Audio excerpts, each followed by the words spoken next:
Reka turebe n'ubundi ntago byari byarangira n'ubundi wasanga ari nako bimeze. Okay.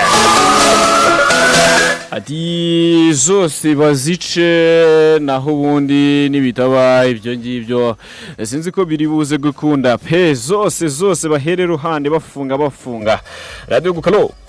Yes. Waramutse Dani. Naramutse neza wowe waramutse gute?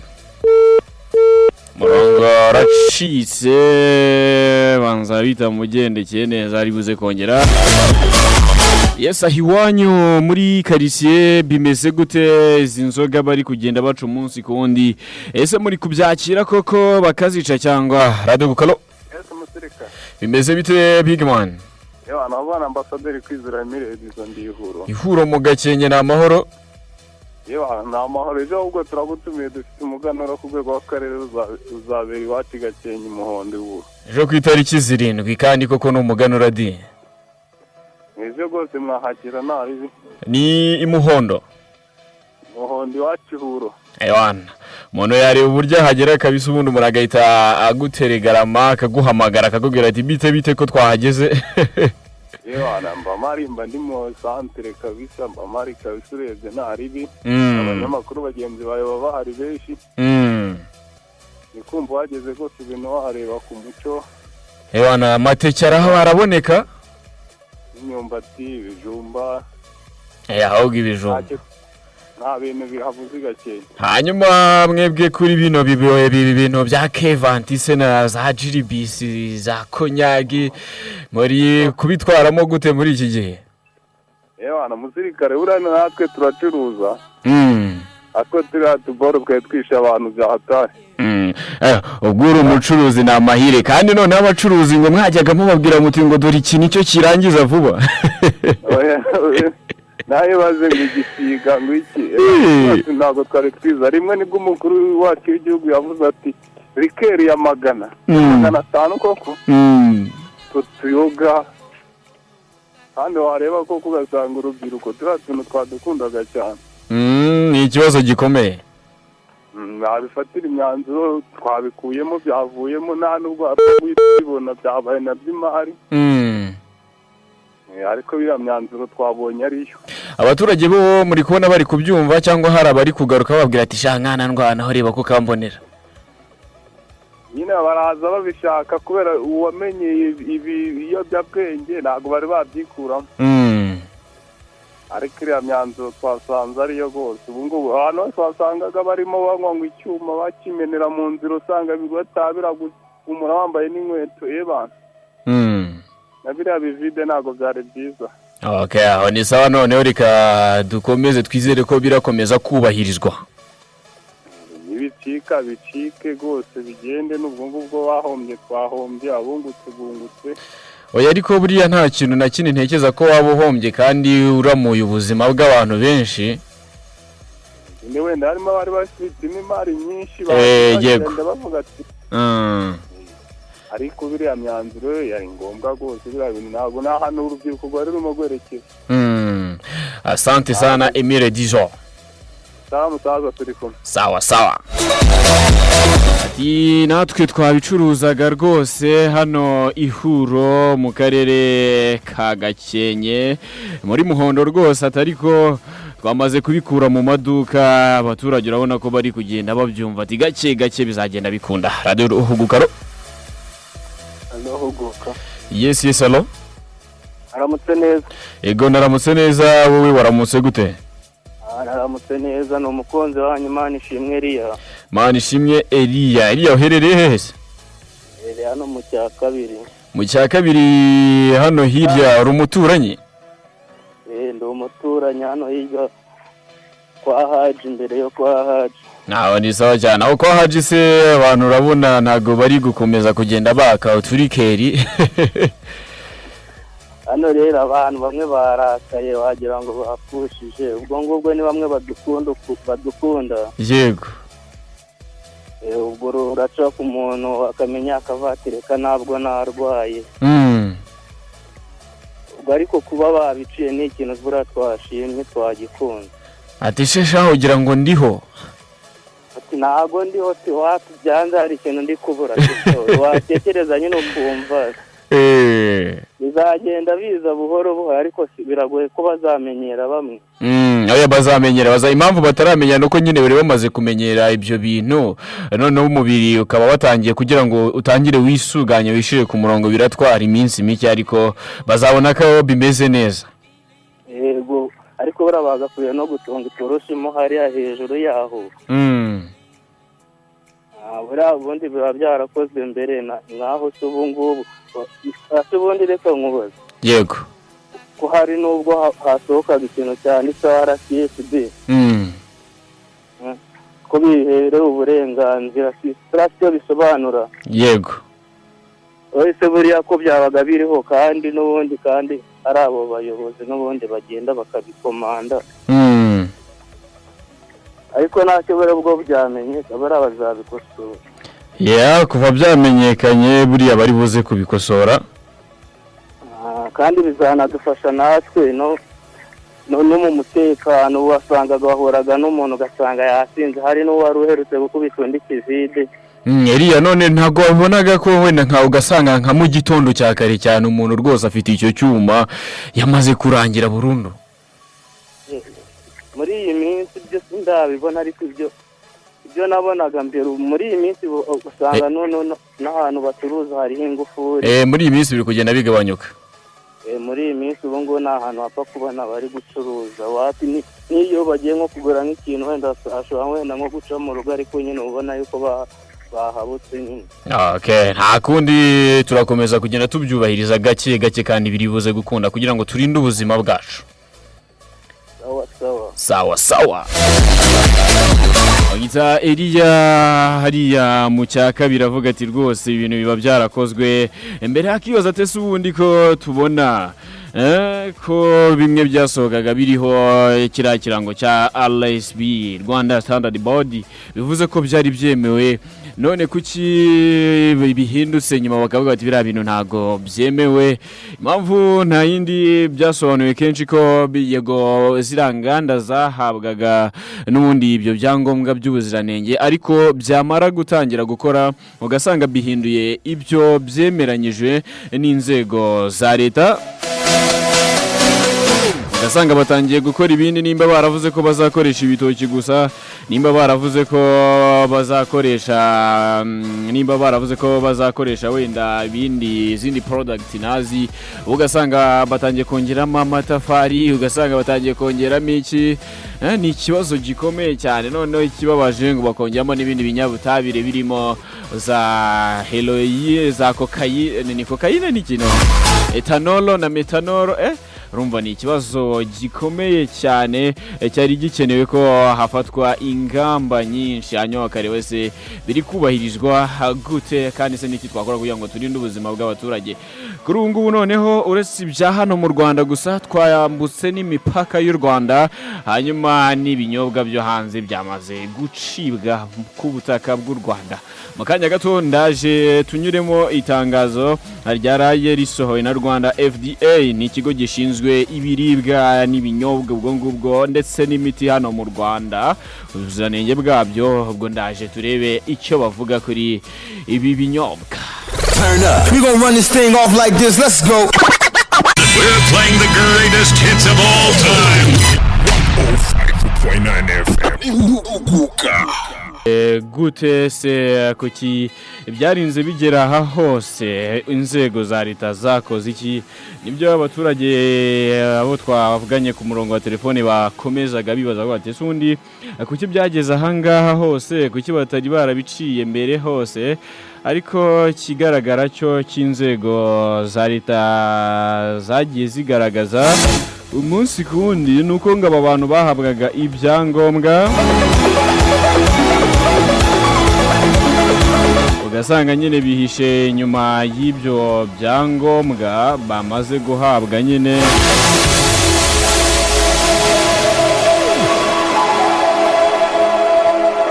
hanyuma bo bamara kubibona bagahita bigira mu bindi bintu bitandukanye ubwo ubwo kwibuka ngo wenda turi buze gukora ibyo twumvikanye n'inzego zibishinzwe, ubwo no kuvuga leta, ubwo byabaga byagiye hirya biragatabwa.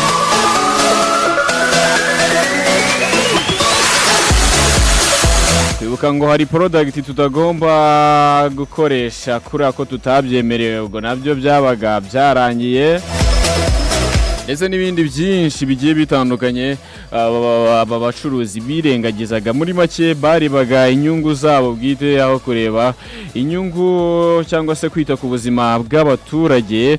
Ibyatumaga rero ibintu bitaza kugenda neza, tubona ziriya mfu z'abari abantu, tubona abantu bakomeje kugenda bahura n'uburwayi, imiryango igasigara yonyine n'ibindi ku bindi. Kuri ubu ariko makuru dukesha Rwanda FDA ku mugoroba, ni mugoroba, amasaha ya nimugoroba, ubwo rwose twagize gucya tujya kubona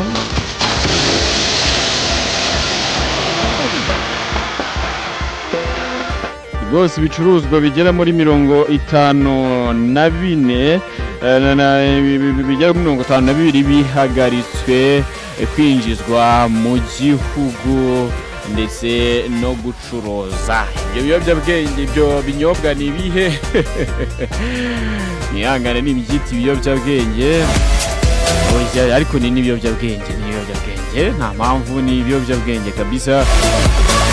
Iki kigo cy'igihugu gishinzwe ibiribwa n'imiti Rwanda FDA kikaba cyafashe icyemezo cyo guhagarika by'ako kanya kwinjiza mu Rwanda ubwoko 52 bw'ibinyobwa bisembuye, ndetse kinategeka ko byose bisubizwa ku isoko mu rwego rwo kurinda ubuzima bw'abaturage.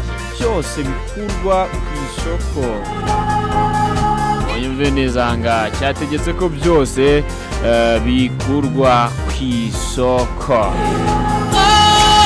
Icyemezo kiba cyatangajwe ku munsi w'ejo ku itariki 5 Kanama uyu mwaka, kigasaba rero abatumiza ibyo binyobwa hanze y'igihugu, ababikwirakwiza, ababicuruza n'ababinywa, n'abantu babinywa ntago basigajwe inyuma. Nabo ritangazo rirabareba guhita bahagarika kubicuruza cyangwa kubikoresha kugeza igihe hazafatirwa indi myanzuro. Rwanda FDA ubwo ni icyo kigo ivuga ko iki cyemezo gishingiye ku bubasha gihabwa n'itegeko nimero 00/2018 ryo muri Gashyantare leta y'igena 2018 yemerera kugenzura nyine ibijyanye n'ibinyobwa. Wakibaza uti mu binyobwa byamaze guhagarikwa harimo ibihe? Ni ubwoko 52 bwamaze guhagarikwa, bukabuturuka mu bihugu birimo Uburundi, Ubuhinde, Kenya, Tanzania, Uganda ndetse na Pologne.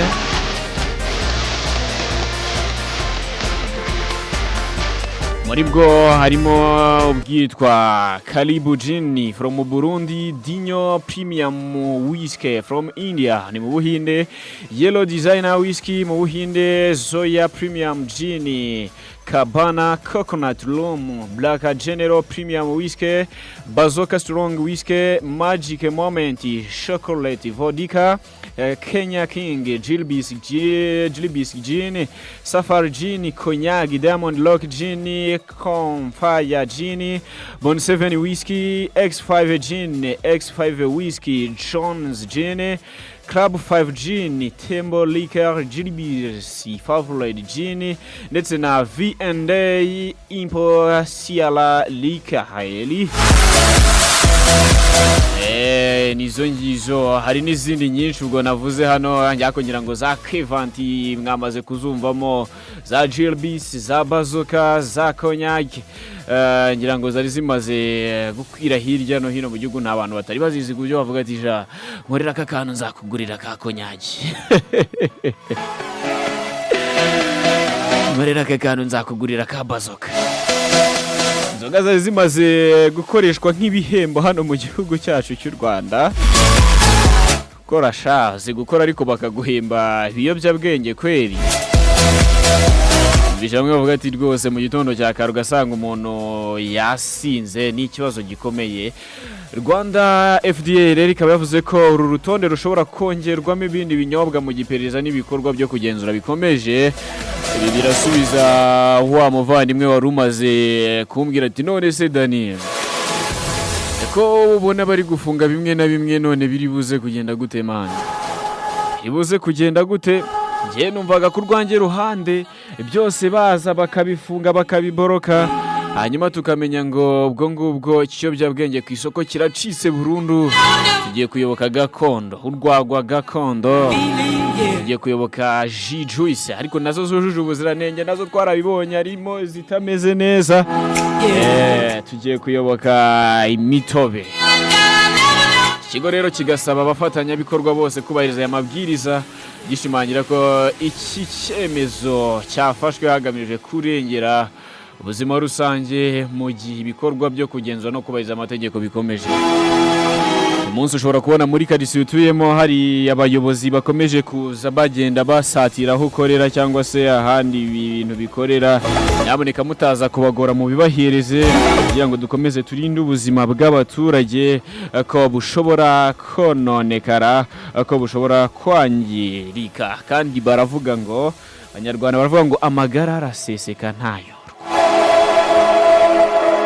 None ushaka gusesekaza amagara yawe cyangwa se ay'abandi, nyamuneka muzibukire izi za Royal Bazoka, za Lady Bazoka, muzibukire Kevant. Ubundi akose ubundi mubona bitwaye iki twinywereye imitobe? Niba umutobe rwose bawukamye bitoki babikamye neza bafite isuku, agatobe kakavamo tukagateka tukakanywa, dufite ikinyobwa cyiza cy'amata. Bitwaye iki? Aho kugira ngo tujye kunywa ibyo bintu bishobora kutwangiriza ubuzima. Ndatekereza ko ntacyo bishobora kugutwara nubikora. Uzanshimira nyuma nibwo uzavuga uti bya bintu Dani yatubwiraga ni iby'ubwenge. Ni iby'ubwenge kabisa. Rero kwisa saa 4:45 Uni Diamond akubwira ati njoye ari kumwe n'umuhanzi Juice. Turi buze kureba, ndibuze kugaruka noneho tureba impamvu nyamukuru yateye ibi bintu byose kugira ngo bigere aha ngaha. Niye mpamvu yabiteye. Nimonze tugere kwisa saa 4:50 n'amasegonda 10 aganisha minota 51 kuri isaha y'isa moya. Bamwe mwibazaga muti ese noneho byatewe n'iki kugira ngo bigera aha ngaha? Kuko inganda zose amwe mu Rwanda maze gufungwa inganda 136 na 7 gutyo. Ibinyobwa bimaze gucikaho bwo hanze tubonye ibingi 52, ariko mbere yaho twari twabonye ibindi 8, ubwo byongera kuri ibingi bikaba 60. Ubwo ni ibintu urumva ni inzoga nyinshi zimaze gucika. Ese kuki byageze aha ngaha? Byatewe n'iki? Aricyo abayobozi bagiye batandukanye bagiye babivugaho, bavuga bati ese abaturage n'ubundi bari bagiye bagaragaza izo mpungenge, bavuga bati ese ubundi kuki ibingibi bigeze aha ngaha? Hari icyo abayobozi batandukanye babivuzeho, bavuga impamvu zishobora kuba zarateye ibi byose, ku buryo tubona nyine kuri ubu ngubu tuvuga ngo kuri ubu ngubu ibintu ni hatari sana. Ari umuyobozi wo mu rwego rushinzwe ubugenzacyaha RIB, ushinzwe ubugenzuzi ni Peter Karake, aricyo yari yabivuzeho. Ariko kandi n'abandi bayobozi nka Minisitiri w'ubutegetsi bw'igihugu Dominique Habimana ndetse na Minisitiri w'ubuzima Dr Sabin Nsanzimana haricyo bavuze ku cyateye ibingibi ndetse n'ubutumwa baha abaturage. Ngewe nuko nsoje, mwakoze kubana nanjye muri iki kiganiro. Hagati ubwo twongere duhure mu bindi biganiro byacu by'ubutaha, kandi mukomeze kunogerwa na gahunda zose Radio Guka ikomeje kubategurira.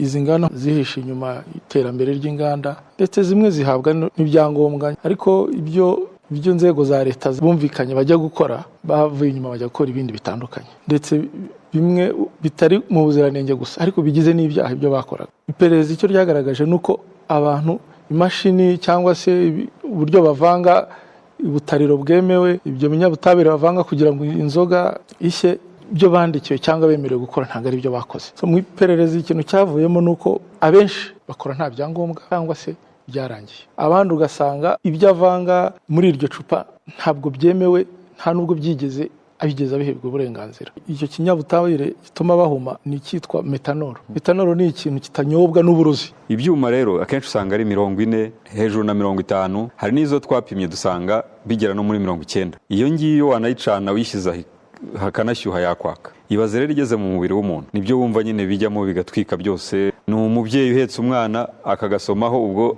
arahirimana nawe mu mukingo. Bijyari bigeze nyine aho ubona ko sosiyete yose ifite ikibazo. Izi zisanzwe zoroheje inzagwa ntabwo ikibaho. Ibyuma byegereye abaturage. Ntabwo banywa ibyuma ngo ejo ujye mu kazi. Igihe cyabyo cyarangiye.